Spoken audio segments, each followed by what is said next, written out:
I'm financial expert and New York Times bestselling author Nicole Lapin. And I'm Magnifi, the AI assistant that powers the Magnifi app. And we are your money assistants. On the show, we help people overcome financial setbacks and meet their money goals. So here's what we're gonna do. First, you'll hear me talk to a guest about their relationship with money and their financial dreams. And then I'll provide a personalized game plan developed by the most cutting-edge financial technology. If you want us to be your financial assistants, listen to the end of the episode to hear how. Until then, this is who we'll be assisting today.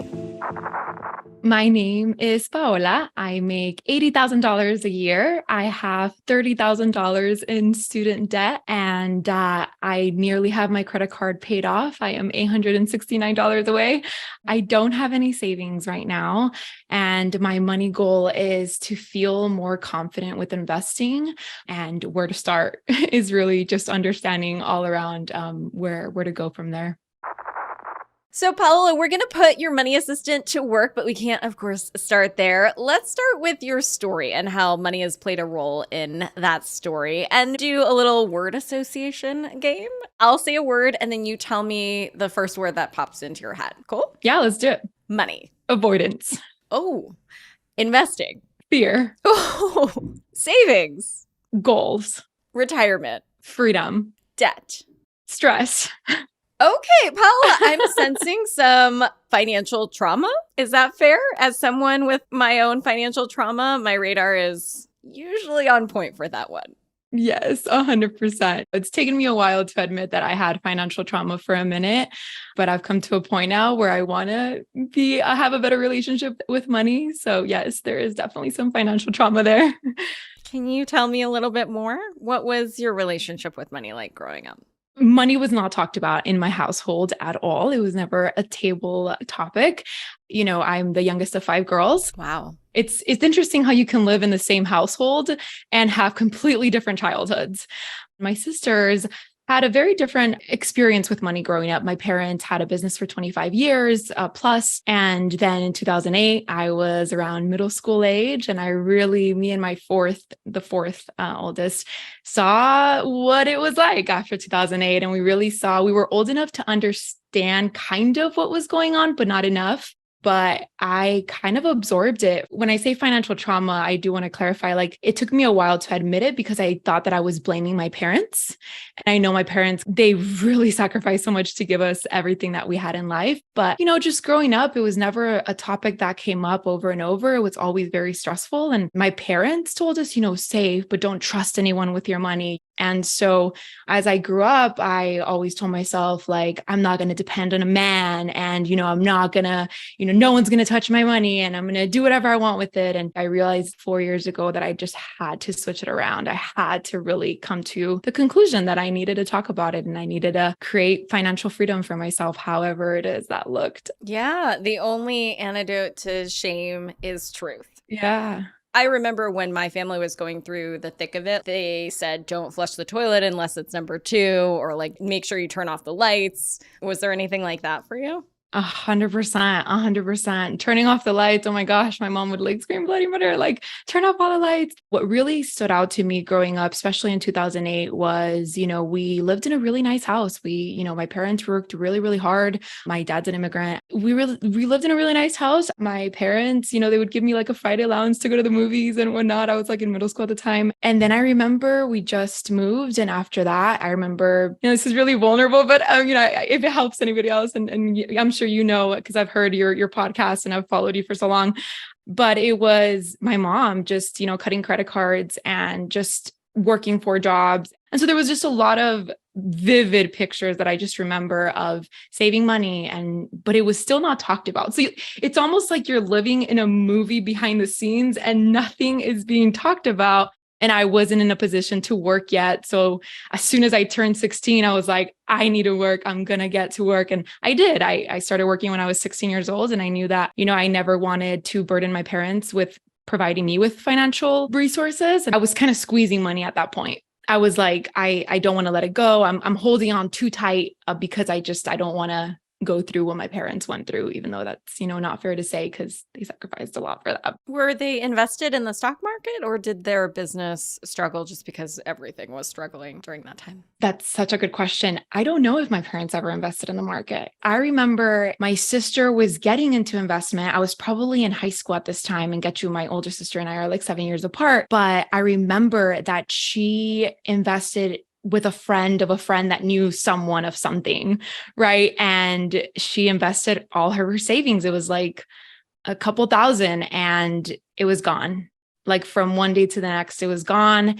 And I just remember my sister crying at my parents. And it was just me remembering this was proving me of how bad money was, right? I'm not trusting anyone with my money, especially not the government, especially not my friends. And like, it was just a toxic mentality that I just built from what I saw. Well, you had several levels of trauma, it sounds like. So you had the macroeconomic trauma that was happening, and we all felt it in 2008 when the banks were collapsing. And then you had your family trauma with how that affected their business, and then everything you saw with your mom cutting up credit cards and saying to turn off the lights, and then your friend group as well. So you were doing like financial trauma whack-a-mole during those years. Yeah. And from that stemmed me working. And then if I can go back, right? We always say this, if I can go back, but I would tell my younger self, it's great that you have a job at 16 years old, do and save and learn as much as you can. And I think for me, it was always seeing my parents, when they did have money, they always wanted us to give us experiences, like go somewhere, even if it was a road trip or something small. It was like 0 to 100, right? So when I started making, money for myself, I was like, yeah, I'm going to travel. And investment was never in my mind, because I thought, well, if I'm gone tomorrow, whatever, I'm just going to spend my money and travel and travel and travel. But it hit me in the face really quick when I hit 23, 24. I'm like, what do I want? And what am I doing? And I'm avoiding the conversation of investing. I'm avoiding the conversation of what do I want in my financial life? It's funny, fun fact, if I may. Of course, I love fun facts. So on February 9th, which is my birthday, you put out an episode that said 4 hacks for credit card debt. And I get chills because I had taken your advice from transferring it into a balance transfer. And that's why I'm going to pay off my credit card in September. So I thank you. Paola. What a great birthday present to yourself. I know. It's a gift that will keep giving for so many years. That's awesome.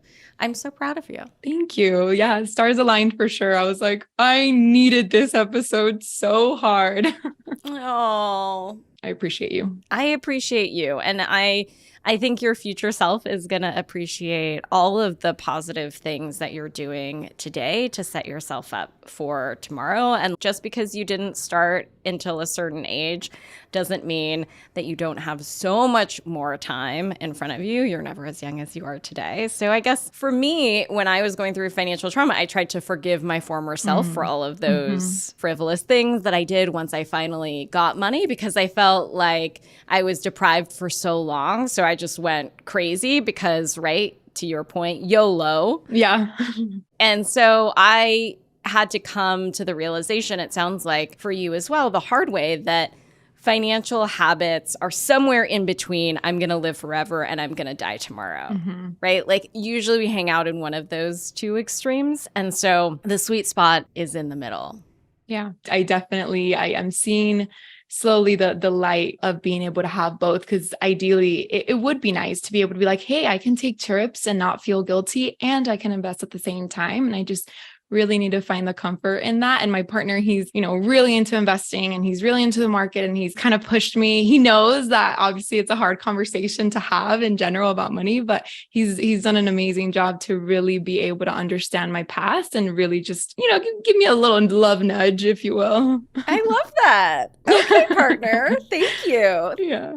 It's important to just tell the mean girl inside your head to take several seats. He can help you. I can help you. Yeah. But mostly you're going to help yourself, which it sounds like you're ready to do. Yes. So this was what I think should happen with your plan to meet your financial goals. You make $80K a year. You have $30K in student loans, right? Nothing in savings. Is that a clear picture? I do have, I think, 8,000 in my previous 401k that I used, because right now I work for a startup. So, there's no offerings in 401ks, but that is what I had for my previous job. Cool. And is that still in the 401k or did you transfer that over? I transferred it over, to a Roth IRA. Yeah. Cool. I recommend people put away 15% for their future self, retirement, paying off debt, and so on. So for your salary after taxes, that would be around $800 a month. Do you feel like that's something you can make work in your spending plan? Yes. It sounds like a lot, Yeah. $800 is a lot of money, but it still leaves you more than $4,500 for rent, groceries, fun, travel, eating out, all the good stuff. Yeah, absolutely. No, I feel that it's fair if I remove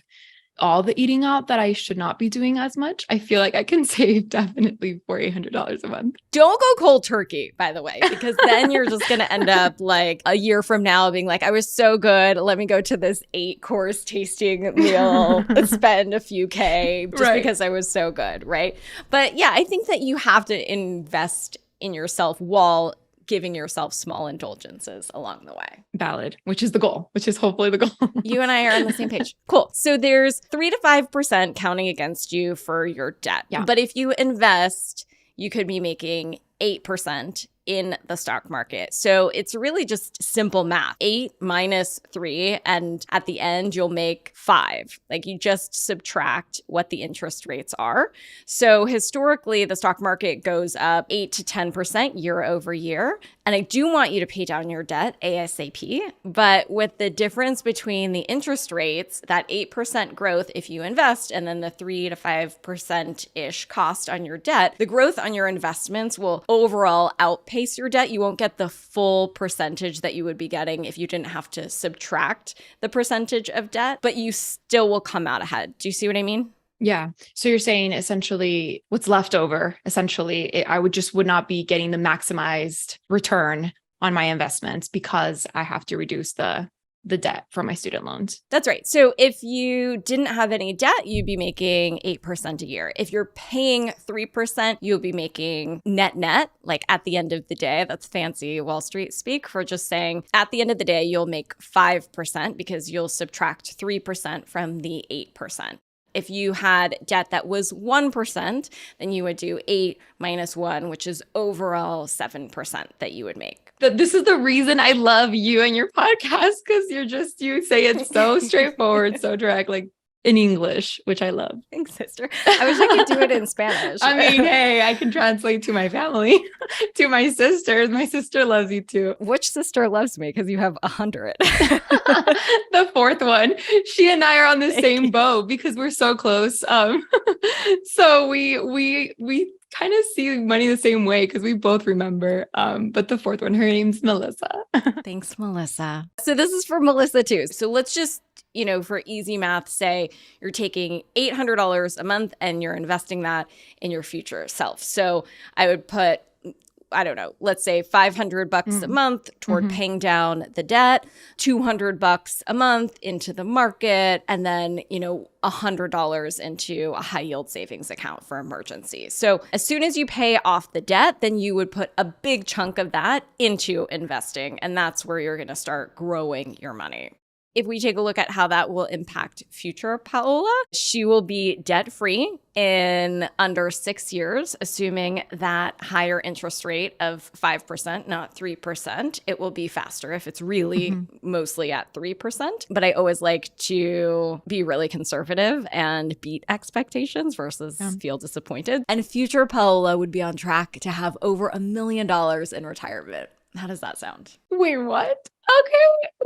Yeah. So let's bring in the money assistant to break this down and come up with a game plan. Hi, I'm your AI investing assistant powered by Magnifi. I'm here to help you reach your financial goals and help you understand the market so you can invest with confidence. I'm powered by AI, but you can talk to me like a human. It's nice to meet you. Hi. When beginning to put together a portfolio, the first decision to make is which assets to include. The two most popular asset classes are equities and bonds. The rule of thumb is to take your age and put that in bonds. How old are you?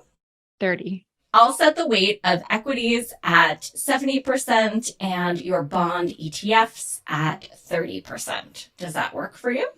Yes. Let's start with equities. Here are some S&P 500 exchange-traded funds or ETFs with low fees. First, do you know what an S&P 500 exchange-traded fund is? Not in depth. I know that it's part of the market. An ETF or exchange-traded fund is a collection of assets that usually have something in common. You can have ETFs that are made up of shares of companies within a specific industry. A tech ETF, for example, would have shares of companies in the tech industry. Or you could have ETFs that mimic the movement of the stock market, which is what the S&P 500 ETFs do. ETFs are considered low risk by investors because instead of investing in one company, you're diversifying your investments across several companies. So here are three options for you. SPY, which is currently around $440 a share. SPLG, which is currently around $52 a share. And VOO, which is currently around $403 a share. Do you want to compare these funds? Yes, let's do it. I'll give you a comparison of the volatility and the returns for each of these funds over a 1-year period. The least volatile stocks of these three funds has been SPLG, and the stock that has the best ROI or return on investment is SPLG. It is up 5.85% over the last year. Do you want to pick SPLG? Let's do it. Let's pick SPLG. Yeah. Let's add some bonds. Adding fixed income investments like these can help you further mitigate your portfolio's overall risk. Let's take a look at some popular low-cost U.S. bond ETFs. First, do you know what a bond ETF is? No. Bond ETFs, or exchange-traded funds, are a type of exchange-traded fund that exclusively invests in bonds. These are similar to bond mutual funds because they hold a portfolio of bonds with different particular strategies, from U.S. Treasuries to high yields, and the holding period is between long-term and short-term. Here are three popular versions. There's AGG at around $95 a share, SCHZ at around $45 a share, and BND, which is around $71 a share. Do you want to compare these funds? Let's do it. I'll give you a comparison of the volatility and the returns for each of these funds over a 1-year period. BND is the least volatile and has the best returns at negative 3.86. Do you want to select BND? No. Okay, I will leave your portfolio allocation to 70% SPLG and 30% for a bond ETF that you can pick later. Does that work for you? Yes. Got it. Welcome to your new portfolio. The 5-year historical annual return of a constructed portfolio is 7.15%. Thanks, Magnifi. So, Paola, I love how you said no to investing in BND. I love that you're thinking critically and you're not saying yes to any recommendation that you get from anyone, whether it's AI, whether it's me. It's important to take all information and ultimately make your own decisions. So to decode what just happened, Magnifi made you a portfolio with a bond ETF. And again, the benefit of ETFs in general is that you're investing in lots of different financial vehicles in one spot rather than just balling out on, say, Tesla stock. It's the same principle that you're putting not all of your eggs in one basket, because if something happens with Tesla, you're out of luck. Yeah. So yeah. It's less risky. Bond ETFs invest in a lot of different bonds. So bonds generally are less risky than stocks, especially U.S. Treasuries, which are bonds that are backed and issued by the U.S. government. So you notice that bond ETFs had a negative return over the last year. So that's why you said, no thanks, I'm assuming. Yeah.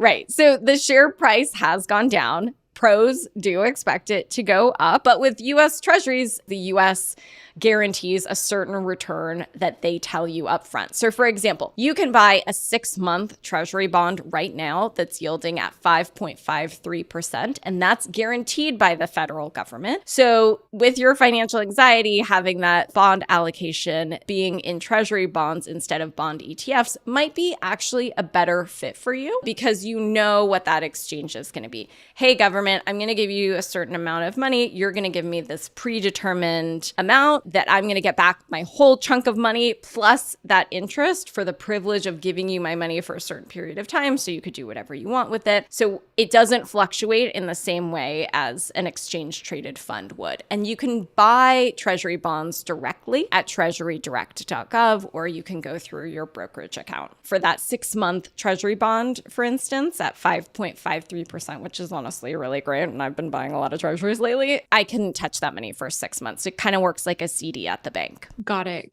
Is that percent always fixed or does it vary? It's a great question. So it's fixed for the one that you get, but it varies all the time. So right now they're really high because interest rates are really high. So that's great for savers. It's not as great if you're getting a mortgage and you're going to be paying a lot in interest. But if you're putting your money into a savings account that's giving you interest, you're going to also be getting a lot of interest. So if you're on the good side of that equation, you're going to be benefiting right now. So 5 years ago, CDs were, I don't know, less than 1%. And now they're like 5%, depending on the duration. But back to bonds. If you buy a 9-month Treasury bond, for example, that interest rate is fixed for the duration of the term you have purchased. You technically can cash out early, but you wouldn't want to because if you cash out before the bond fully matures, you're not going to get the full return. So you want to make sure that you're doing those kind of individual CD or bond investments with money that you do not want to touch or don't need during that time that you're locking it up. But they're not going to be like, no, you can't get it. Give my money. Right? Give me my money. Yeah. So now I think we have a pretty good financial game plan. You're going to take $800, it sounds like. Let's just start there. And then you're going to invest $200 a month into the market. You'll put 70% into SPLG and 30% into Treasury bonds. Yay! This is so exciting. You're going to take $500 to your student debt. $100 to high yield savings account. Do you have a high yield savings account? Yes, I followed the one that you recommended. It was called, I don't know if I'm pronouncing it right. I think it was Ally or Ally. Ally. Awesome. Ally. Yeah. And I kind of tested. I mean, it's nothing huge. Like I literally just put a chunk just to dip my toe in there. I love that. Yeah. So I do have it. Again, I haven't, touched it or gone back, but I definitely was getting my toes wet. I played around with it, loved it, told my sister as well. Yay! Yeah, thank you. I appreciate that. And that's why I listen to your podcast because it just allows me to really, really understand it just a lot better. And it just makes me a little bit more at ease as well to just know exactly what to do. I mean, of course, my partner tells me, but his portfolio is a lot more groomed and I'm not there yet. For now, I'll get there. I'll surpass it. No, I'm just kidding. Yeah. And sir, we'll be telling you about what to do with your portfolio next. Yeah. So watch it. Valid. So I would say you're changing your mindset really quickly already. So I would just, for that game association we did at the beginning, should we try it again? When I say money, what's the first word you think of? Ooh, okay. Now when I think money, I think invitation. Oh, that's such a good one. I'm inviting it in. I'm accepting it. Yeah, you are. That's a great one. Okay, so you can repeat after me. I am good with money. I will invest in myself. I will do the work. I will meet my financial goals. I will invest in myself, do the work, and meet my financial goals. Thank you so much. Money Assistant is a production of Money News Network. Money Assistant is a sponsored podcast by Magnifi. Magnifi is the AI designed to help you invest. Yes, you. You too can have me and Magnifi as your money assistants. Subscribe to Magnifi at moneyassistant.com, and not only will you get your own AI financial sidekick, but you'll also get access to a members-only live Zoom workshop with me where I'll answer your investing questions, and together we'll get you on the road to financial freedom. Advisory services are offered through Magnifi LLC, an SEC-registered investment advisor. Mutual funds and exchange-traded funds, ETFs, are sold by Perspective. Please consider the investment objectives, risks, changes, and expenses carefully before investing. The Perspective, which contains this and other information about the investment company, can be obtained by the fund company or your financial professional. Be sure to read the Perspective very carefully before you decide whether to invest. This is a sponsored podcast paid for by Magnifi LLC. I'm a client of Magnifi LLC, so this should be considered an endorsement or testimonial. Magnifi LLC is a client of Money News Network LLC, so I do have an incentive to promote this client. The testimonials provided may not represent the experience of other clients and are not a guarantee of future performance or success. Opinions expressed in this program do not necessarily reflect those of Magnifi LLC. The topics discussed and opinions given are not intended to address the specific needs of any listener. Magnifi LLC does not offer legal or tax advice. Listeners are encouraged to discuss their financial needs with the appropriate professional regarding your individual circumstance.